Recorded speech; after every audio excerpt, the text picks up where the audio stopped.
आप सभी का स्वागत है जिलों की नगरी उदयपुर का। आज आपको फिर एक बार घुमंतु अर्ध घुमंतु समाज जो कि गाडोलिया लोहार समाज है, इसकी स्थिति हम लगातार इस पूरी नवरात्रि के सत्र में बता रहे हैं। कल हमने शोभापुरा परिवार से मिलाया, आज हम आपको चिकलवास परिवार से मिलाएंगे जो कि ग्राम पंचायत बड़गांव के अंदर है। ये परिवार देखिए कैसे झुग्गी झोपड़ियों में रहता है, जिन आवासहीन है, ये सिर्फ रोड पे बैठे हुए हैं। और आपको बता दें कि ये रोड लगातार चौड़ा होने जा रहा है और चौड़ा होने के बाद यहाँ की स्थिति जो है वो बदल जाएगी, क्योंकि ये लगातार ये रोड चौड़ा होता आ रहा है और एक बार फिर इनको यहाँ से मुझे लगता है कि आने वाले समय में यहाँ भी उठना पड़ेगा। अब सोचिए कि गाडोलिया समाज जिसने मेवाड़ की आन बान और शान के लिए पूरा योगदान दिया, आज ये समाज उस जमाने से लगातार ये इसी प्रकार से फुटपाथ और रोड पर और गांव में, जहाँ जैसे ये सामने गांव है, आप देखिए ये पूरा गांव है, चिकलवास गांव है और ये राजपूतों का और कई सभ्य समाज के लोग यहाँ रहते हैं। और ये पूरा गांव जो है, इसी गांव में इनको रोजगार भी मिल जाता है, क्योंकि लोहे के औजार, गेती, फावड़ा, तगारी, दातली जैसे आइटम यहाँ पर खूब बिकते हैं और इनकी यहाँ पर एरण भी है।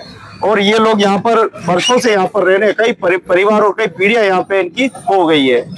आइए हम परिवार से भी मिलेंगे, लेकिन मैं गुजारिश करूंगा, जो लोग कह रहे हैं कि इनके बंगले बने हुए हैं, जो लोग कह रहे हैं कि इनके तो बड़े बड़े मकान बने हुए हैं, उन लोगों से मैं गुजारिश करूंगा, क्या आप इन परिवारों को जानते हैं? क्या इन परिवारों का डेटा आपके पास में है? आप लिखने से पहले 100 बार सोचिए। अगर वास्तव में इनके पास बंगले होते, इनके पास गाड़ियां होती, इनके पास संसाधन होते, तो ये क्या ऐसा जीवन जीते क्या? जिनके जेब में पैसा हो तो वो बड़ी होटल की तरफ भागता है, इस तरह चाय की लारी पे कोई नहीं जाता। चाय की लारी पे थड़ी पे वही जाता है जिसके जेब में 5 रुपए होते हैं। ये देखिए, चोट खा के भी नहीं रोने वाला समाज है। इस रोड पर रहना मतलब आप समझिए जिंदगी को जोखिम में डालना। कब गाड़ी के शिकार बन जाए, कब जंगली जानवरों के शिकार बन जाए, कब हम किसी आदमखोर के व्यक्तियों के शिकार बन जाए, क्या भरोसा हमारी बहन बेटियों के साथ क्या हो सकता है, हमारे साथ क्या हो सकता है। तो इन्हीं बातों को लेकर आज हम पहुंचे हैं चिकलवास के इस गांव पर, जो कि आप देखेंगे ये जो रोड है ये पूरा पिंडवाड़ा रोड है, घुगुंदा पिंडवाड़ा रोड है। इसी रोड पर बरसों से यहाँ पर आप नाम कहिए, नाम भाऊ जी, आप नाम भावेश जी, आपने गोत कही है गाडोलिया जाती है, गोत भी तो है सांगला है। आप शादीशुदा हो? कतरी पढ़ाई की थी आप? क्यों नहीं की थी पढ़ाई? नहीं की थी, एक ही पहली क्लास ही नहीं पढ़िया? और कभी स्कूल पार्टी नहीं पकड़ी? मोबाइल चले लो आप? हाँ, मोबाइल चले। तो आप देखो कि मोबाइल ये चला लेते हैं, लेकिन पढ़ना इनको नहीं आता है, लिखना ये नहीं गए। आपका बच्चा बच्ची कितना है? एक है। वो बने? कतरी बने? तीसरी बने। और पत्नी बनी लिखी है आपकी घर वाली? कतरी बनी लिखी है? 7वीं बनी लिखी है। तो और पापा कतरी बने लगा? नहीं बने। मम्मी? और आप भाई कतरा हो? एक ही हो। और बेना? 5 बेना। वे कतरी बनी? वे नहीं बनी। आपकी उम्र कतरी है? उम्र तो 22-23 साल। बेना मोटी है? सब बड़ी है? सब छोटा थे हो? तो 5 बहना रहा, एकला भाई हो आप? तो सोचिए, 5 बहनों के अकेले भाई हैं। जिम्मेदारी जब कंधों पे पड़ती है तो आप देखिए किस प्रकार से शिक्षा से भी वंचित, सामाजिक योजनाओं से भी वंचित, और इस प्रकार से जिंदगी जीने को। अब बच्चों का भविष्य का, अपना बच्चों है कितना साल हो? 10 साल हो। कई बना मारो रखना हो चो, कई बना मंगा कुछ कर्मचारी बनाओ, कौन बनेगा?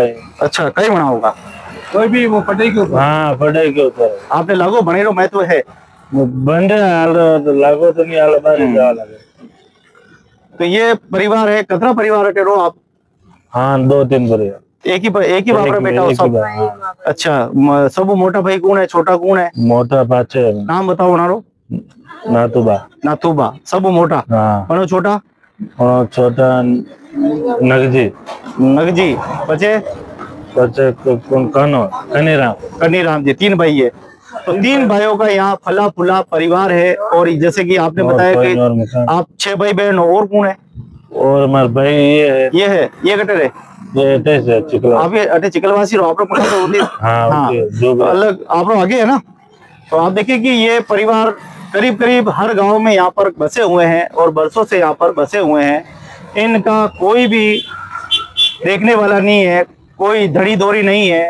राजा महाराजाओं के उस समय में रजवाड़ों में आदेश था कि ये परिवार जहाँ बस जाए, गांव के रजवाड़े इनकी सुरक्षा करे, इनको जमीन उपलब्ध कराए, इनको आवास उपलब्ध कराए, इनको घर रहने का मान सम्मान सब दे। लेकिन रजवाड़े तो चले गए और रजवाड़ों के साथ साथ सारी योजनाएं भी चली गई। सरकार आई और सरकार आने के बाद में सरकार ने क्या कुछ किया है वो तो हम भाई साहब से सुनेंगे।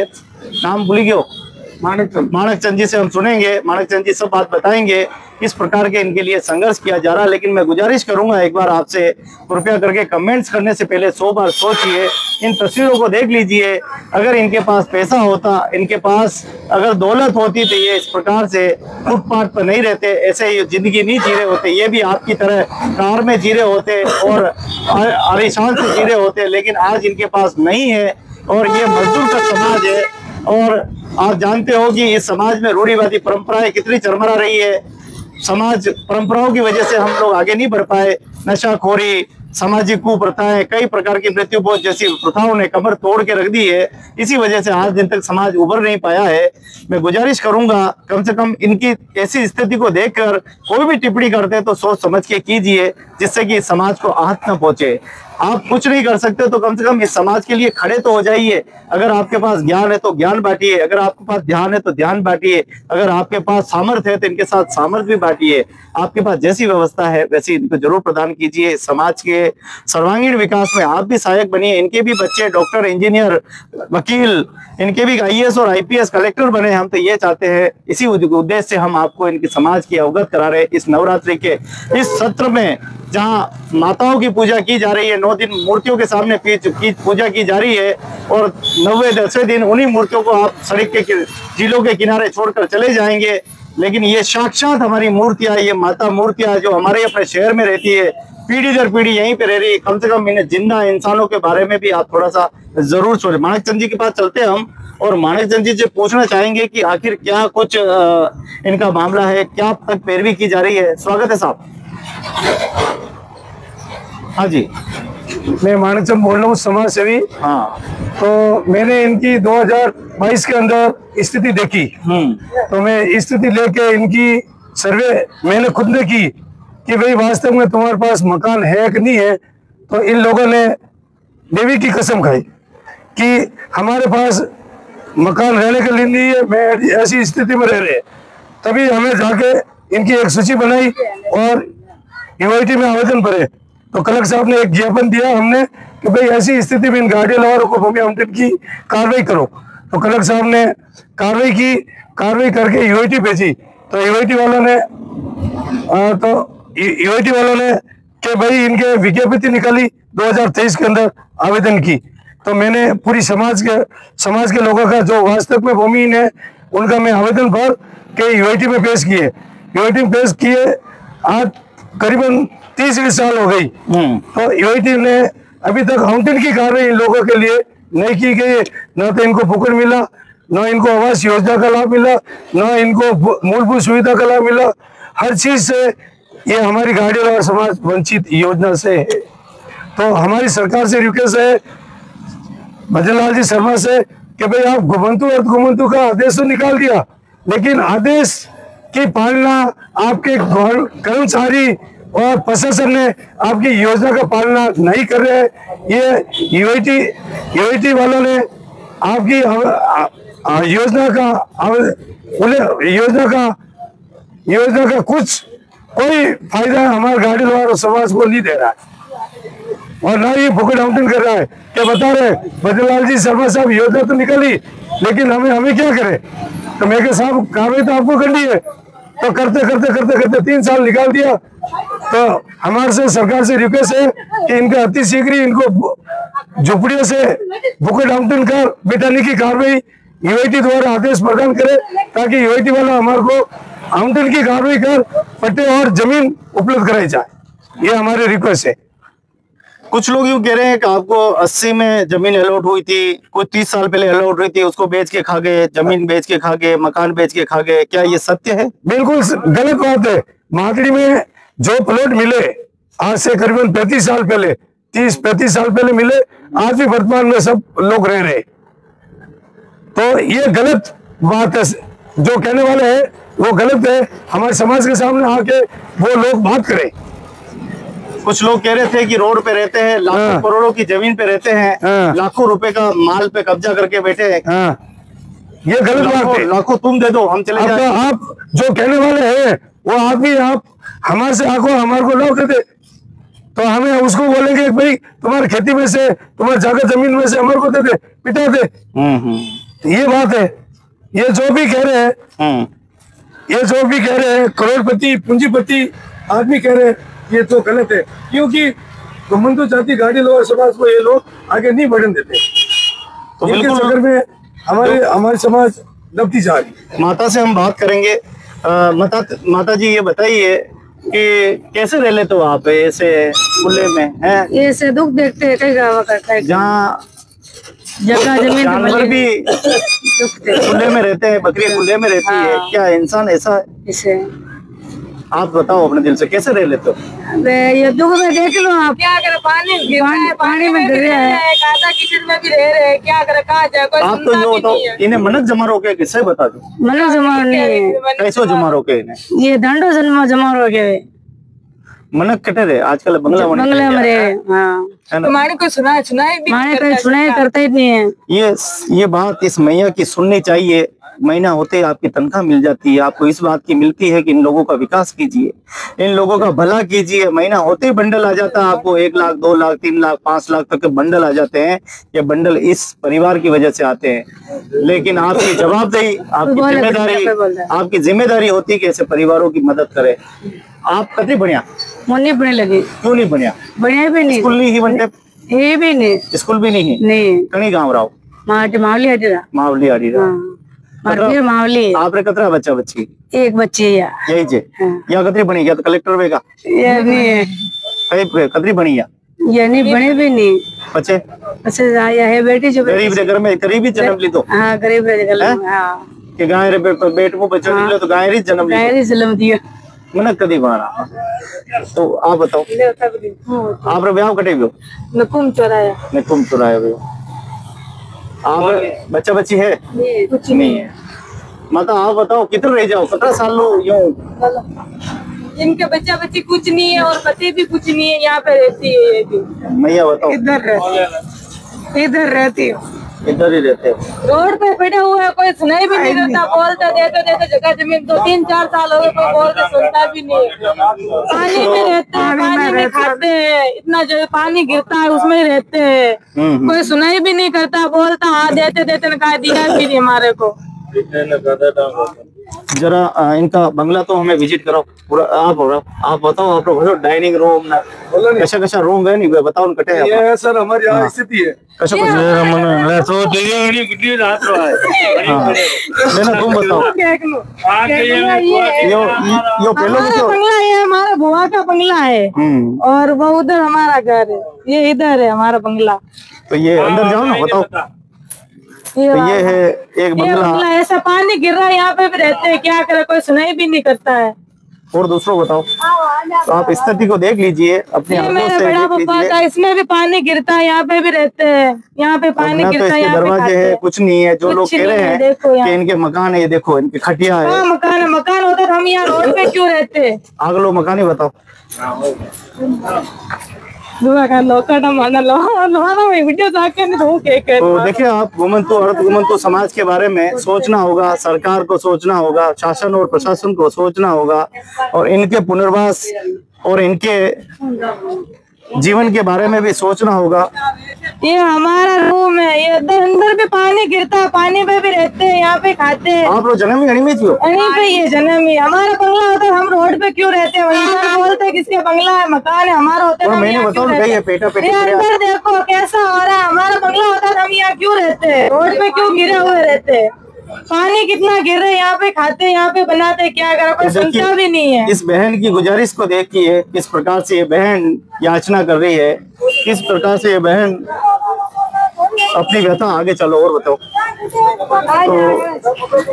तो जिलों की नगरी उदयपुर में किस प्रकार से ये गढ़ोलिया लोहार समाज जो कि मेवाड़ के लिए ये मेरे बड़ा योगदान पापा देने का वाला। लड़का का घर है, ये इसका बंगला है, यहाँ पे ऐसे ही है। अच्छा, ये देखो यहाँ थोड़ा सा पक्का किया है ताकि जगह। कुछ नहीं, पानी के चुराता इसलिए किया हुआ। हाँ। पत्थर बहुत थे। अच्छा, सांप वगैरह तो आता होगा? हाँ, सांप भी आता है, चित्ता वगैरह सब आता है, तो भी रहते हैं, क्या करे। सांप निकला यहाँ पे जानवर बहुत निकलते इसलिए किया। थोड़ा आप बताओ, माइक लो। तो देखिए स्थिति आपके सामने है जी, बताओ किधर रह रहा है ये जो लोग कह रहे हैं कि इनके बंगले बने, जो लोग कह रहे हैं इनके बंगले बने, तो ये बंगला इस तरह के बंगले बने हुए, और बता रहे कि भी इनके गाड़ी लोगों के बंगले होता, साबित बताओ नहीं कि भाई इनके ये बंगले है। खैर, ये तो उन लोगों के सीधा सवाल है। हाँ। लेकिन हमारा सवाल उनसे नहीं है, हमारा सवाल तो इस शासन और प्रशासन से है, कि वो जवाबदेही, वो जिम्मेदार है इस सभी व्यवस्थाओं के। हम गुजारिश करेंगे कि ये मेवाड़ के अभूतपूर्व योगदान देने वाले वो समाज है जिन्होंने बहुत बड़ा योगदान दिया है। कम से कम मेवाड़ की इस गाडोलिया समाज की व्यथा को सुनिए, इनकी व्यथा को सुनिए। देखिए माणक चंद जी लगातार ये एक सोशल वर्क के अपना काम काज परिवार सब कुछ छोड़कर सिर्फ और सिर्फ इस समाज के विकास के लिए काम कर रहे हैं। इस समाज को आगे कैसे बढ़े, इस समाज का भला कैसे हो, उसके लिए पूरा योगदान दे रहे हैं। मैं गुजारिश करूंगा सरकार के सभी अधिकारियों से गुजारिश करूंगा कि आपको तनख्वाह मिलती है, इस समाज के सर्वांगीण विकास के लिए मिलती है, कृपया करके थोड़ी सी इनकी मदद कीजिए। ये आपसे कोई भीख नहीं मांग रहे हैं, ये आपसे कोई रहम नहीं मांग रहे हैं, ये बस इनका अधिकार मांग रहे हैं जो इनको मिलना चाहिए।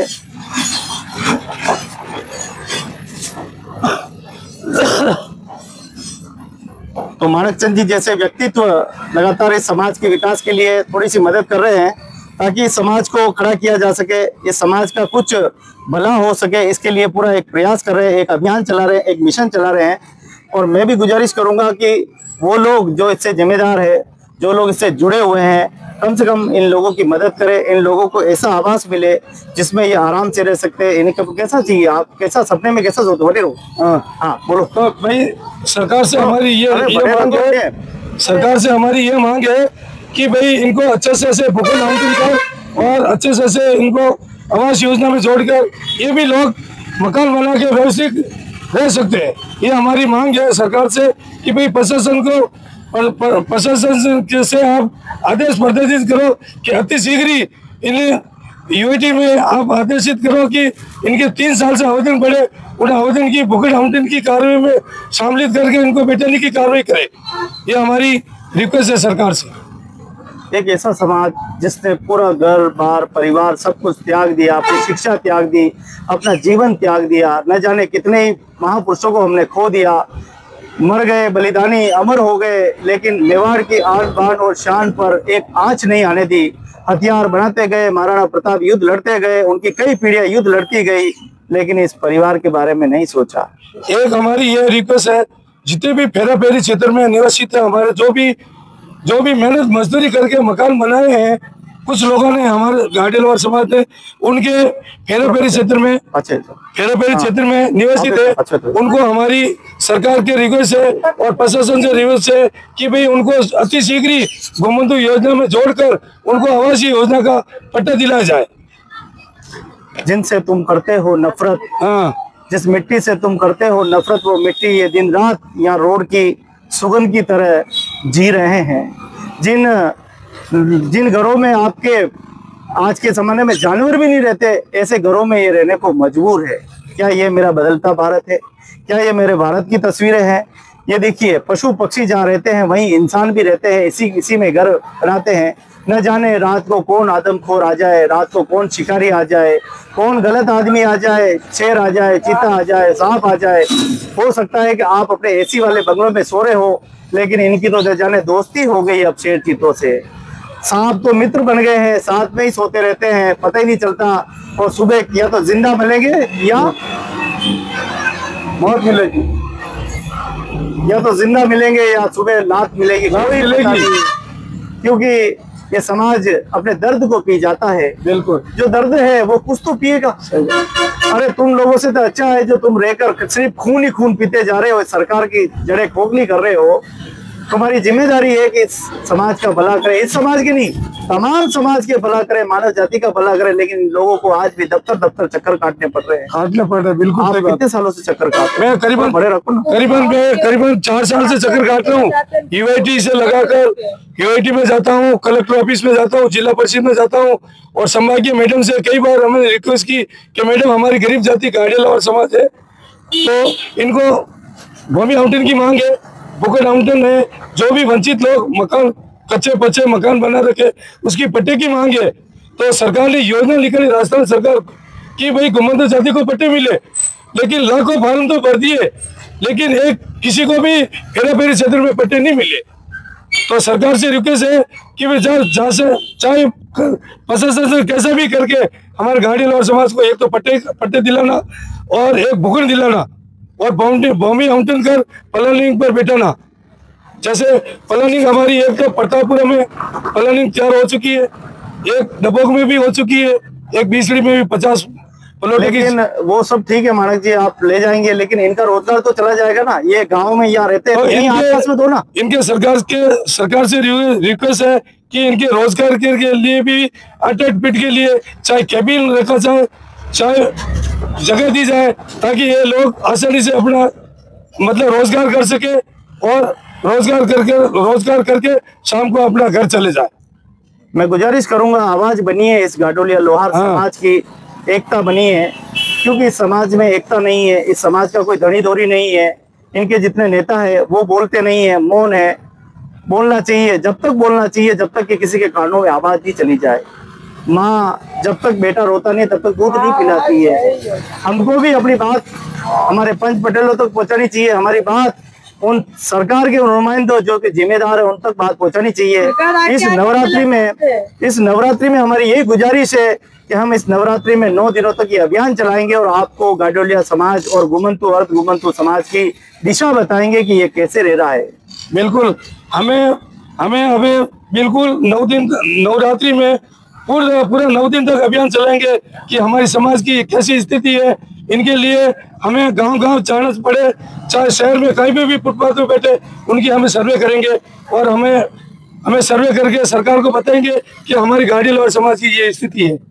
तो स्थिति की जान करके प्रशासन ने हमारी स्थिति जान करके बैठ जाओ, इस स्थिति को आगे नहीं बढ़ने देते। ये हमारी सरकार से रिक्वेस्ट है कि भाई स्थिति को कर्मचारियों को के ऊपर दबाव डालकर हमारे गाड़ी लोहार समाज का काम किया जाए। तो ये दर्द की आवाज है जिसे हम आप सभी तक पहुंचाने की, बड़े पाचे बैठो, लगातार पहुंचाने की पूरी कोशिश कर रहे हैं। इन बहनों की, इन माताओं की, इन भाइयों की, इस परिवार की, इस शोषित और पीड़ित और वंचित परिवारों की आवाज हम बने हैं। जिलों की नगरी उदयपुर के माध्यम से आज सभी से गुजारिश करते हैं कि कम से कम आप इंसानियत के नाते थोड़ा सा हिम्मत कीजिए, थोड़ी सी इसकी आवाज बनिए और प्रत्यक्ष अप्रत्यक्ष इस परिवार की मदद करके इनके जीवन में खुशहाली लाइए। शायद ये बहन आज पढ़ती लिखती तो शायद कोई न कोई नर्स होती। पढ़ते तो तुम क्या बनते, क्या सपना था तुम्हारा? कुछ भी बन जाए, जो स्कूल के हो, देखिए ये बहन अगर चाहे मैडम चाहे डॉक्टर कुछ भी बन जाते हैं। शायद ये पढ़ती तो शायद ये भी सक्षम होती है। और ऐसी बात नहीं है, समाज में बहुत सारे पढ़े लिखे भी होंगे, बड़ा समाज है, लेकिन उन लोगों को ये तस्वीरें देखनी चाहिए कि कुछ भी बोलने से पहले कम से कम 100 बार सोचना चाहिए कि हम किसी समाज के ऊपर कुछ कह रहे हैं तो सोच समझ के बोलना चाहिए। सरकार तो यहाँ के चली जाती है, बोलती है बिठाएंगे कहा बिठाते भी नहीं, सुनाई तो रखते ही नहीं है। सोचिए पढ़ी लिखी, इसको पता ही नहीं सरकार क्या होती है। सरकार कोई है ही नहीं, आदमी होते हैं सरकार के अंदर, लोग होते हैं। अब इनको कहते थे कोई आया तो सरकार आए, हुक्म आए, आज भी इनको नहीं पता कि सरकार कौन है। तो गुजारिश करेंगे आप सभी इस बात पर विचार करेंगे और इस शोषित पीड़ित और वंचित समाज की आवाज बनकर, माणक जी जैसे व्यक्तित्व बनकर इन सब की आवाज उठाएंगे और इस परिवार को न्याय दिलाने में आप सभी सहयोग करेंगे।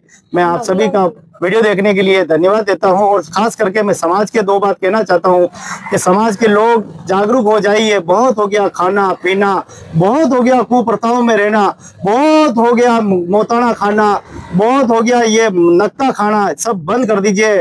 और अब एक ही शपथ ले लीजिए कि मुझे बस समाज का विकास करना है, समाज को आगे बढ़ाना है, बहनों को बढ़ाना है, भाइयों को आगे बढ़ाना है, सबको शिक्षा प्रस्त बनाकर इसमें भी IAS और IPS तक अधिकारी बनाने सोच लीजिए, संकल्प कर लीजिए। और जितने भी बड़े लोग हैं उनसे भी मैं गुजारिश करता हूँ, आइए, आप भगवान ने आपको सामर्थ्य दिया है, आइए इस समाज की आवाज बनिए और इनको हर अधिकार दिलाइए। इनको भी एक सभ्य समाज में रहने का अधिकार है, इनको इनका अधिकार और उनका हक दिलाइए। ये आपके घर जन्मे हैं, ये आपके बहन बेटियां, आपका परिवार है, ये कोई पराये नहीं है। इनकी हिफाजत कर लीजिए। कहीं न कहीं प्रत्यक्ष अप्रत्यक्ष ऊपर जाकर भगवान को क्या आप जवाब दोगे, आपके माता पिता और पूर्वजों को तुम क्या जवाब दोगे। आज जिंदा हो, जिंदा व्यक्तियों की सेवा कर लीजिए, यही हमारे लिए बहुत है। नवरात्रि के सत्र में मैं गुजारिश करूंगा, एक बार इससे परिवारों की जरूर आप सूद लीजिए। आप ग्राम पंचायत के सचिव हैं, सरपंच है, वार्ड पंच है, या कोई व्यक्तित्व है, भामाशाह है, आप कोई भी व्यक्तित्व है जिसके अंदर इंसानियत और आपके तन क्षण पर भी इंसानियत है, तो कृपया करके इस परिवार को जरूर संबल प्रदान कीजिए। इस परिवार की आवाज बनिए, आवाज उठाइए और इनके हक और अधिकार दिलाने में और इनके हक अधिकार को लेने में आप इनको जागरूक कीजिए और आवाज बनिए इस परिवार की।